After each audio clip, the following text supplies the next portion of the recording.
Olá pessoas, eu sou a Natasha, este é o Redemunhando e hoje eu vou fazer um vídeo de perguntas e respostas, algumas curiosidades a respeito da vida de booktuber.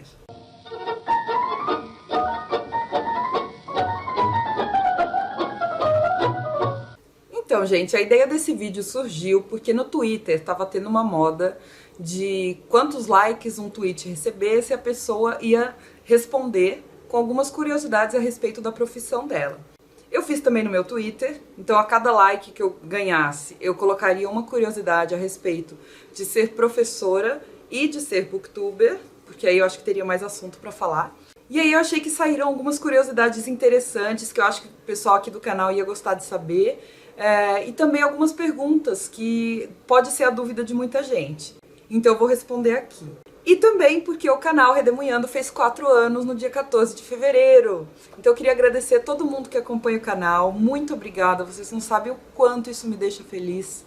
É muito difícil fazer isso, é muito difícil arranjar tempo para gravar, para editar, para divulgar o vídeo. Tem muitos vídeos que não recebem tantas visualizações ou que a gente prepara com muito cuidado, muito carinho e não tem a repercussão que você imaginou. Acho que isso é comum em qualquer profissão, né? A gente cria expectativas em cima de algumas coisas que às vezes não se realizam. Mas é sempre muito bom ter vocês por aqui. Eu sei que tem muita gente que comenta todos os vídeos, então eu queria agradecer demais vocês por essa companhia de 4 anos. E para quem chegou por agora também, sejam muito bem-vindos ao Redemunhando. Aqui é um espaço para a gente falar sobre leituras bacanas, trocar ideias. Eu pego muita dica do pessoal nos comentários. Então, se você tiver alguma dúvida ou alguma sugestão de livro, alguma sugestão de vídeo para eu fazer, pode deixar aí nos comentários que eu adoro. E vamos, né? Então eu vou falar aqui sobre ser booktuber, mas também vou trazer algumas, de vez em quando eu vou sobrepor um pouco da minha experiência como professora. Lembrando que eu sou professora do ensino médio e da rede particular, tá? De uma escola no interior do estado de São Paulo. Então eu queria começar dizendo que produzir conteúdo para a internet e preparar uma aula tem pontos muito semelhantes. Preparar a aula e preparar um roteiro para vídeo tem processos muito parecidos para mim. Então eu sempre leio e vou fazendo uma espécie de resumo, ou anotando os pontos que eu considero mais relevantes, tanto para preparar a aula quanto para preparar uma resenha, por exemplo. Uma diferença é que quando eu vou preparar a aula eu procuro muitas fontes diferentes para ter essa riqueza de olhares. E quando eu vou preparar vídeo, geralmente, vídeo de resenha, né? Geralmente eu levo muito mais em conta a minha própria visão, a minha própria opinião, do que várias opiniões. Embora de vez em quando eu coloque. Por exemplo, eu fiz um vídeo sobre o The Underground Railroad, o livro do Colson Whitehead, e lá eu fui falando, olha, eu ouvi tal crítica, na minha opinião essa crítica não procede. Eu ouvi essa outra crítica, então eu fui pegando também coisas que eu recolhi na internet e fui respondendo. Então depende, né? Às vezes alguns vídeos seguem um modelo muito parecido com o meu de preparo de aula e outros seguem um rumo um pouquinho diferente. Uma outra diferença é a forma de apresentação do conteúdo. No caso da docência, o público está ali ao vivo. Isso exige muito improviso, muito jogo de cintura para lidar com todas as situações de sala de aula que aparecem pra gente ao longo dos dias. Aqui no vídeo eu consigo gravar, editar depois, falar várias vezes coisas para ver qual dos modelos fica melhor na hora do vídeo. Se precisar eu regravo. E a resposta do público só vem depois. Então a gente não tem uma interação completamente direta, então eu só recebo um feedback muito posterior e aí não tem muito como eu alterar, né? Porque o vídeo já tá no ar, já foi. Só se eu fizer algum outro vídeo corrigindo ou algo assim. Mas aí é mais difícil. Outra coisa que eu queria dizer pra vocês a respeito de ser booktuber é que falar sobre vídeos é apaixonante e é viciante. Depois que começa, a gente não quer parar. Tanto pelos livros, porque a gente quer dar dicas de livros muito legais. Sabe aquela sensação de quando você termina de ler um livro e fala, eu preciso que outras pessoas leiam isso aqui também, para poder conversar, para poder trocar uma ideia? E essa é a sensação que a gente tem quando está aqui. Mas eu acho que ainda mais legal do que o compartilhamento de livros é a interação que eu consigo ter com várias outras pessoas. As trocas de ideias que a gente tem, eu com vocês, nos comentários do vídeo ou nas redes sociais, ou eu nos comentários de outros booktubers. Essa rede que a gente cria, é uma rede social mesmo, né? Essa rede que a gente cria de leitores, de amizade mesmo, é muito alentadora. É uma rede de amigos e de companheiros que nos dá conforto no dia a dia, sabe? A gente sabe que vai ter gente ouvindo. Olha só, que privilégio, né? Eu tenho. Eu tenho pessoas que me ouvem, que param para me ouvir. Às vezes por 20 minutos, 25 minutos. Gente, eu sei que eu falo muito, tá? Vamos passar para a próxima curiosidade. Todo mundo acha que eu sou muito boa de improviso e que eu sei falar super bem em público porque eu sou professora e porque eu sou booktuber. Isso é falso. Eu não sei falar muito bem em público, eu não sei improvisar direito. Para vocês terem uma noção, antes de dar aula, eu treino em casa, então eu falo sozinha, eu dou aula para mim mesma. Se precisar, eu dou aula para minha mãe, eu vou caminhar com a minha mãe no parque e eu fico dando aula para ela, treinando. Assim eu sei, tipo, os pontos que eu não expliquei direito, os pontos que ela não entendeu muito bem e eu posso desenvolver ou melhorar. E na hora de fazer vídeos, eu gaguejo, eu deixo silêncios, lacunas o tempo todo. Eu dou muita pausa, tanto que na edição eu tenho que corrigir isso e o vídeo fica com muitos cortes. Eu não gosto disso, eu gostaria muito de conseguir falar de uma maneira fluida, sem muitos erros, sem muitos silêncios, mas infelizmente não consigo.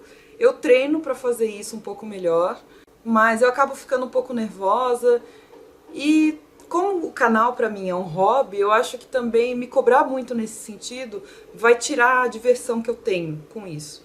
Então assim, eu tento melhorar, mas sempre na medida do possível. Então assim, eu tento melhorar a minha coisa de falar em público, de não depender tanto das anotações, tipo de um roteiro, de um papel, mas eu nem sempre consigo e eu me cobro até um limite. Uma outra coisa que eu coloquei como curiosidade lá no Twitter, que eu acho que é legal falar, é a respeito do meu esforço de tentar ler mais autoras, ou seja, autoras mulheres, e também de ler mais autores e autoras negros e negras. Isso vem de uma necessidade minha de diversificação dos olhares. Quem acompanha o canal vê nos meus vídeos de leituras que eu não sigo um padrão de leitura. Tipo, eu não sou um canal só de livros de filosofia, nem só de livros... sei lá, eu não sou especialista em livros de literatura portuguesa ou em clássicos russos. Não, eu gosto de variar as minhas leituras, porque senão eu enjoo. Então, ao longo do mês, eu leio um de filosofia, um de história, um de ficção africana, um de ficção brasileira, um de poesia e um livro de crônicas.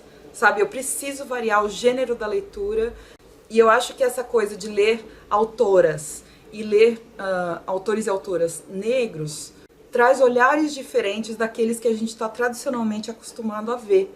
Então, gente, o que eu quero dizer é que assim, é super válido a gente ler coisas escritas por homens brancos, mas a gente lê isso o tempo todo. Não sei, pelo menos eu leio o tempo todo, né?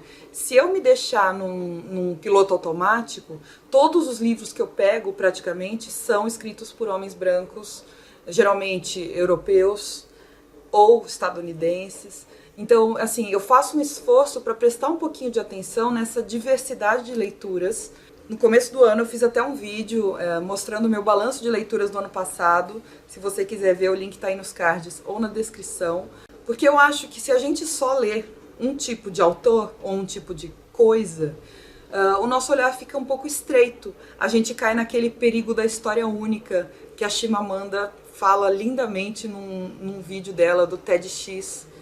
Eu acho assim, que se a gente pode experienciar vários olhares da vida humana, por vários ângulos, por que não, né? Por que empobrecer o nosso próprio olhar focando em um único ângulo? Então é por isso que eu faço esse esforço de ler mais autoras mulheres, ler mais autoras negras e mais autores negros. Eu gosto de tentar variar os continentes que eu leio também. Dentro do Brasil, eu procuro variar um pouco os estados e as cidades de onde vêm os autores, porque eu acho que isso enriquece muito.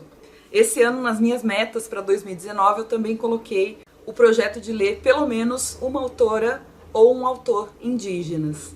Outro aspecto de ser booktuber é que, eu não sei se vocês sabem disso, o processo que eu menos gosto dentro dessa coisa de ser booktuber é o sentar para gravar. Primeiro porque tem uma pré-gravação muito chata, que é se arrumar um pouquinho. Então eu passo, por exemplo, uma base para não ficar brilhando, embora eu fique brilhando de qualquer jeito, né? Um batom para não ficar muito pálida no vídeo. Geralmente eu prefiro o cabelo solto, então eu lavo o cabelo para ele ficar bonitinho. Aí tem que pegar a câmera, ajustar, sempre procurar um ângulo melhorzinho. Meu amigo Luciano me deu umas dicas a respeito disso, de ficar um pouquinho mais de lado, enfim. Então tem que enquadrar tudo certo, tem que lembrar o que você quer falar sobre o livro, ou sobre o vídeo que você quer fazer. Então assim, a gravação pra mim é a parte mais penosa. Ficar falando o tempo todo é muito desgastante, né? A gente fica cansado. Mas no final vale muito a pena. Eu gosto de editar, apesar de eu achar que eu passo muito tempo editando por causa daquele problema que eu falei de não ter tanta fluidez na minha fala, de esquecer o que eu quero falar a seguir. Então eu tenho que cortar o tempo todo. Eu passo em média, 2 horas editando cada vídeo. Às vezes um pouquinho mais, às vezes um pouquinho menos. Divulgar eu acho um pouco trabalhoso também, mas é necessário, senão ninguém vai ver o vídeo. E a parte que eu mais gosto é ler os livros, claro, né? Escrever as resenhas eu gosto também. Embora às vezes eu acho que trave um pouquinho a leitura, porque eu escrevo as resenhas ao longo da leitura. Isso é uma coisa que também algumas pessoas não sabem. Muita gente lê primeiro o livro inteiro e depois escreve a resenha. Eu não. Eu vou parando a leitura, quando eu acho que eu li alguma coisa de relevante ou que eu notei alguma coisa importante naquele livro, no meio da leitura eu paro, pego o meu celular, vou lá no bloco de notas e escrevo aquilo que me chamou a atenção, porque eu tenho medo de esquecer ou de deixar passar algum detalhe que pode estimular uma pessoa a ler um livro, né? Então ler pra mim, obviamente, é a melhor parte. E uma coisa que eu também gosto de fazer é planejar os vídeos pro canal. Então ter ideias de tags pra fazer, ter ideias de listas pra fazer pra vocês. Por isso que eu falei, se você tiver alguma dica de vídeo, alguma sugestão, deixa aí nos comentários que eu adoro. Vamos então para algumas perguntas e eu vou colocar a pessoa que fez a pergunta, o arroba da pessoa, porque foi tudo no Twitter. Vou deixar aqui embaixo por escrito, tá? A primeira pergunta é: antes de começar o canal, você já era uma leitora frenética ou isso se intensificou depois? E teve uma outra pergunta que dizia: você fica com vontade de ler mais ainda do que o seu normal para criar mais conteúdo para o canal? E aí eu vou responder essas duas. Eu sempre fui uma leitora voraz, mas com certeza ter um canal, e antes do canal eu tinha um blog também de resenhas, me estimulou a ler mais ainda. Ou seja, intensificou essa minha voracidade pela leitura. Eu me sinto no compromisso de produzir conteúdo para vocês pelo menos semanalmente, que é o que eu tenho tentado fazer aqui, né? Eu tenho mantido um vídeo por semana. Às vezes eu me sinto, assim, presa a esse compromisso imaginário imposto por mim mesma, né? Porque, na verdade, assim, algumas pessoas me perguntam quando eu não coloco vídeo: vai ter vídeo essa semana? Uma coisa super, assim, bonitinha da parte dos inscritos, porque significa que sentiram minha falta, né? Ninguém me cobra. Mentira. Quando chega no final do ano ou no início do ano seguinte, as pessoas me cobram muito vídeo de melhores leituras. E, gente, calma, vai ter vídeo de melhores leituras. É, tipo, o vídeo que eu mais gosto de gravar. Vai ter. Só que tem uma ordem. Então, assim, eu vou postando o primeiro vídeo de projetos de leitura, o de metas, e depois chego no vídeo de melhores leituras. Então não precisa me cobrar esse vídeo, tá? Ele sempre sai. Esse ano já saiu, aliás. Eu divido o vídeo de melhores leituras em 2. Um fica sendo as leituras excelentes do ano, que são leituras que eu recomendo para todo mundo, porque são muito boas. E o outro é o vídeo de leituras favoritas do ano, que são as leituras que mais mexeram comigo pessoalmente. Mas eu realmente me cobro, eu me organizo para poder postar um vídeo por semana. Eu sou meio chata com essa coisa de comprometimento. Outra pergunta. Essa é do Márcio, do canal Leitor 97. Ele fala: o seu processo de edição, se foi intuitivo ou se procurou videoaulas no início ou algo assim? O meu processo de edição é completamente intuitivo. Eu assisti 1 ou 2 videoaulas para ver os recursos básicos do editor que eu uso, mas eu praticamente só uso o corte e para colocar as vinhetas no começo e no final, né? Ah, e de vez em quando eu escrevo alguma coisa na tela. Isso eu também precisei aprender, mas são recursos muito simples. Vocês veem que meu vídeo não tem firula nenhuma. Para vocês terem uma ideia, eu descobri esses dias, não sei se vocês notaram a diferença, mas eu descobri esses dias como deixar a qualidade do vídeo um pouco melhor. Porque na câmera, quando eu gravo, a qualidade é excelente. Tanto que o vídeo tem gigas de tamanho quando eu passo para o computador. O problema é que o formato que a câmera grava não é aceito pelo editor. Então eu converto o vídeo, nisso ele já perde muita qualidade. O meu computador, se eu converter com uma qualidade alta, ele não aguenta. Ele fica desligando sozinho. Então assim, eu preciso converter o vídeo com uma qualidade média. Aí já perde muita coisa. Na edição, na hora de renderizar o vídeo, eu ainda perdia mais qualidade, porque eu não sabia a configuração. Aí esses dias, por uma videoaula, eu consegui, um vídeo tutorial, né, não era uma videoaula, eu consegui entender onde que eu tinha que mexer para manter um pouquinho a qualidade do vídeo. E aí ficou um pouco melhor, eu acho que a imagem é aqui no YouTube. Outra pergunta da Jennifer. Tu escreve sobre o que vai falar no vídeo ou simplesmente vai falando? Então, como eu disse, eu sou muito ruim de improviso. Para as videoresenhas, eu faço um roteiro com todos os pontos que eu quero falar. E eu vou parando e lendo para ver se eu não esqueci alguma coisa. Daí tem muitos cortes, né? Mas vídeos como esse, por exemplo, de perguntas e respostas, vídeo de tag, aí eu falo um pouquinho mais fluido, porque não tem muito o que esquecer, né? Eu já separo os livros sobre os quais eu quero falar, ou no caso, as perguntas que eu quero responder, e aí vou respondendo espontaneamente. Mas os vídeos de análise e de resenha são roteirizados, completamente roteirizados. O vídeo de book haul não é roteirizado, né? Eu vou pegando os livros e vou falando de onde eles vieram, o que eles falam. E os vídeos de leitura, eu coloco no papel alguns pontos que eu não quero esquecer para falar para vocês. Mas não é completamente roteirizado como as resenhas, por exemplo. Mais uma pergunta da Karen. Quantas horas semanais você dedica a esse trabalho de booktuber? Eu não tenho ideia de quantas horas semanais eu dedico. Mas como eu falei, são muitos processos. Então, desde a leitura pega muito tempo, né? A elaboração da resenha, a gravação, a edição, a divulgação, pega muito tempo, gente, vocês não têm noção. Como eu falei, eu dificilmente gasto menos de 2 horas editando cada vídeo. Gravação, eu sento pra gravar, geralmente eu gravo 4 ou 5 vídeos de uma vez, porque como eu falei, eu acho chato o momento da gravação, assim. Eu fico meio preguiçosa, na verdade, não é que é chato. Então é muito tempo e eu ainda trabalho como professora. Tá certo que eu não dou muitas aulas semanais, eu dou só 14 aulas, que é pouquíssimo pro padrão dos professores. Mas eu levo muito tempo preparando aula, preparando prova, corrigindo prova. E eu tô fazendo uma segunda graduação em filosofia, né? Então, assim, tempo não está sobrando. Mas eu faço questão de ter o meu tempo para ler, de ter o tempinho para gravar e para editar, porque eu acho que o canal é importante para mim. Uma pergunta que muita gente faz a respeito do tempo mesmo, né? Então assim, como você tem tanto tempo de fazer tanta coisa? Como eu disse, eu tenho muita noção de que eu sou privilegiada de poder trabalhar pouco. Eu escolho não trabalhar muito em sala de aula, que eu quero dizer, né? Eu trabalho muito, mas eu não trabalho muitas horas aula, vamos dizer assim. Eu não tenho filhos, sou só eu e meu marido, a gente consegue se virar muito bem com não muito dinheiro. Então por isso que eu não preciso trabalhar mais do que o meu necessário. Eu trabalho para pagar minhas contas só e para pagar os livros que eu compro. Então eu sei que eu sou privilegiada nesse sentido. Muita gente não pode parar de trabalhar ou trabalhar menos do que trabalha. E a respeito do tempo para leituras, eu simplesmente priorizo o meu tempo de leituras. Se eu tenho algum tempo livre, eu vou dedicá-lo a ler, porque eu gosto muito de fazer isso. Mais uma pergunta da Karen. Você fica triste por não recomendar um livro que realmente não foi bom?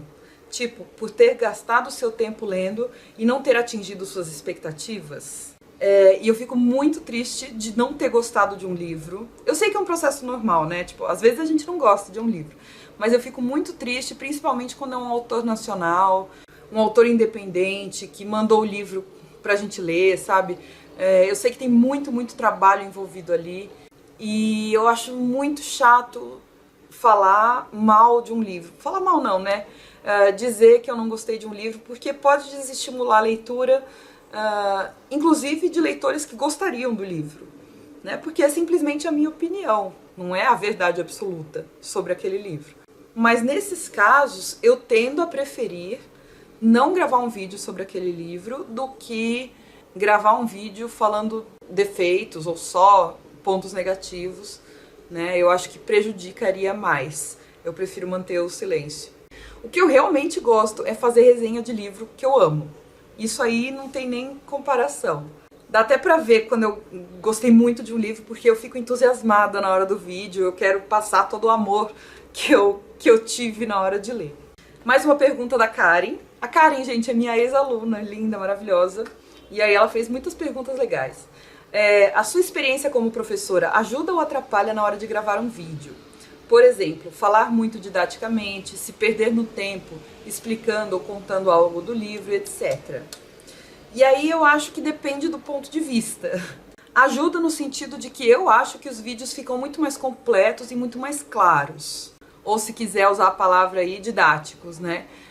Eu sinto que eu tenho essa veia didática em mim e que eu transmito isso para os vídeos.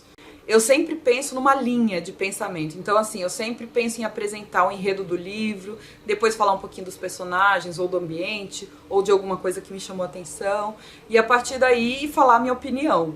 Eu acho que é um movimento orgânico para as pessoas acompanharem o meu pensamento. Isso é coisa de professor, né? Eu não vou jogando as informações aleatórias. Por isso que eu preciso de roteiro.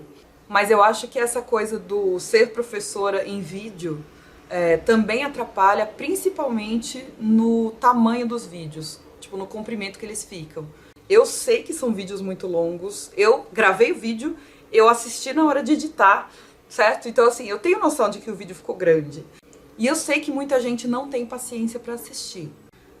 E essa coisa de ficar longo, pra mim dá muito mais trabalho, porque, pra vocês terem noção, os meus vídeos que tem 15 a 20 minutos, eles no bruto tem 40 a 45 minutos. Eu consigo reduzir eles quase pela metade.